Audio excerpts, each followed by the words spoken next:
All right, hello everyone, it's silverkyle, and today we're going to be going over everything that I read in the month of October 2024. And I've got 3 books here to talk about, or rather 2 books and 1 novella. And I wanted to read more, but it's just been so busy in the last few months. That's why I'm like 3 weeks late with this video. Everything, ever since I got my house, has been a blur. I've been playing a lot of video games. I ended up getting a cat, and I've got some good scratches here, some war wounds from when we've been playing. He actually fell on me the other night. I was sleeping, and he was above me, and he fell off, and he was trying to grasp onto something. He grasped onto my face. It's been a blast with him. What I like about it, though, is that when I'm reading a book, he'll just cuddle up right in my lap, on my chest, or my shoulder. He's just been perfect for video games. He'll just lay on me and sleep. It's exactly why I love cats. Anyway, we'll do a video about him, like maybe a short one, because he's absolutely adorable. But let's get into what I read in the month of October. So I did finish 3 books here. The first one being Lucy Foley's The Midnight Feast. Now, I've read a few from Lucy Foley before. Still, the first one that I read from her is probably my favorite, which is the one with the guest list. To me, that was probably my favorite so far that I've read from her. But she's good. And what we have here is that there is these 2 women that know each other from before. And there's a few other characters as well that used to live in this really small town. And one of them, who was always rich, comes back to kind of create this resort on this land that was kind of for the public, or people would go into the woods, and that was kind of public land. But there was an actual manor there, and they kind of took over this entire area. A lot of the people in town don't like it, like the younger people that used to go and travel in the woods. So they don't like that it's there because they don't get to travel there anymore. And but a lot of people like it at the same time because it creates jobs, it creates people coming into town. So there's 2 sides of the fence here, and there is this one other character that knows her from prior, from when they were like teenagers. And she wants to confront her about something that happened in her past. And we kind of go back and forth between when they were younger to present day and what's going on this specific weekend, I guess, where they're having this really big event with all the guests in all of the lodges. And I genuinely don't like it when they go back and forth. It is a tool. It's, a way to kind of unveil information. I generally don't like that trope. It's not my cup of tea. It gets the point across, and I mean, there are some twists and turns because of it, but that's not what I liked about this. What I liked about this was kind of like the characters and kind of what was going on and how she interweaves all of these characters. And to be fair, Lucy Foley did need to use that back and forth to introduce specific characters from both timelines to kind of have these twists later on. So it worked in that regard. It was pretty good. I enjoyed this one. Something like probably 3 stars for this book. It was a solid mystery novel. A few good thrills here and there, a few good twists here and there, which is what you would expect with a book like this. The next one is The Middle of the Night by Riley Sager. I really like Riley Sager. This. Still, once again, my favorite from him is The House Across the Lake, I believe, is the one that I read from him first. I read The House Across the Lake, the only one left in this one. And what happens in this one is that we have Ethan, who is, I think Ethan's the main character. I'm just going to double check. Yeah.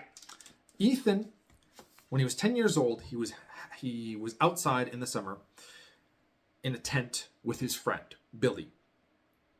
And what happens is that at some point in the night, Billy gets kidnapped. And Ethan doesn't remember any of it. So when it happens, it becomes this big sensationalized thing where the media covers it because, it was a kidnapping in the backyard in a tent. And Ethan was there, but he doesn't remember anything. He wakes up and he sees that there's a gigantic hole in the tent, goes inside to talk to his parents and saying, like, where's Billy? What's this hole doing here? And then, like 30 years later, he's returning back to his parents' home to kind of house sit for them because they're down in Florida or something like that.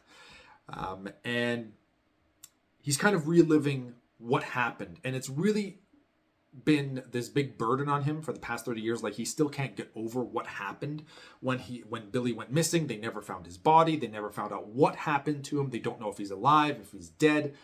Nothing. And so then as he's kind of there in the present day, once again, this book kind of goes back and forth to when he was 10 years old, or when they were 10 years old, like Billy's still alive. It's like as they're leading up to the day that he goes missing. And we kind of see a little bit, a little bit about what's going on there. They're introducing characters from that part as well. And then now they're grown up, and some of those characters are still around, and or they're returning as well. And there's this kind of institute nearby, and it's super creepy. And they don't really know what this institute was looking up. They kind of have this really rich guy, rich old man that was funding it. And it was just scientists being able to do whatever kind of experiments they wanted, but it was very private and nobody really knew what was going on there. And bit by bit, we get a little bit more about what's going on there and if that had anything to do with Billy's disappearance. There's also somebody that was seen during that time at nighttime on this little cul-de-sac, and nobody knew who the stranger was that was kind of hovering around in the neighborhood in the woods. A lot of creepy themes here, and that's what I wanted. This is, to me, you've got some creepy themes in the Midnight Feast, not nearly as much, but the atmosphere of like somebody being in the neighborhood and trying to figure out what's going on, what their motives are. It's just, it's eerie because I feel like that's something that we can experience. In my house, my first week here, I had a camera up and I heard something outside at 3 a.m. in the morning. This is real life here. And normally I'm not afraid of anything, but then at 3 a.m. when I just wake up and I hear something else, like in the back of me, because that would be the side of my house. And I'm like, okay, well, my camera didn't pick up anything, so I just pressed the live feed and my front lights, which are motion activated, were on. And I was like, damn it. Now I'm freaking out.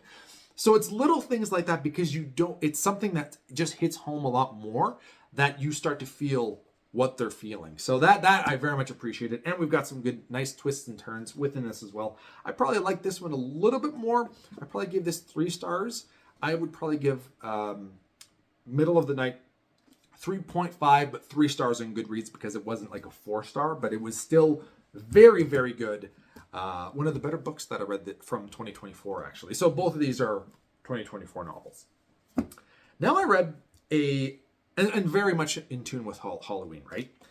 Then I read from the Bachman books from Stephen King. This is the set of Rage, Long Walk, Road Work, and The Running Man. Cannot wait to start Long Walk. But the first one here is Rage, sorry.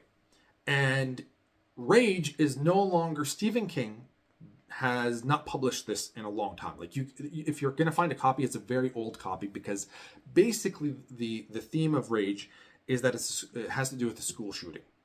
And when that started happening a lot more, in the States, Stephen King decided, you know what, I don't want to be tied to any of this. And I think that a lot of people that potentially committed, school shootings either had the book or talked about the book before. So he didn't want it to be a reason he didn't want to be tied to that at all. It makes complete sense.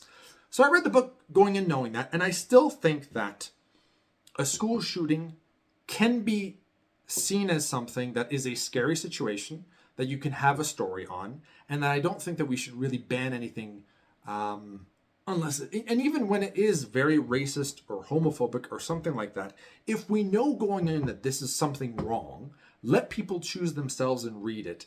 But I get at the same time that you're wanting to stop it from, people reading it and then getting their own ideas or thoughts. So I get it at the same time, but whatever.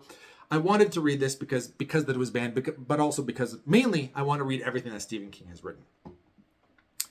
However, after reading this, if this would have been the first thing that I read from Stephen King, I would have never read a Stephen King novel ever again. This is one of the worst books I have ever, or stories, because it's a novella.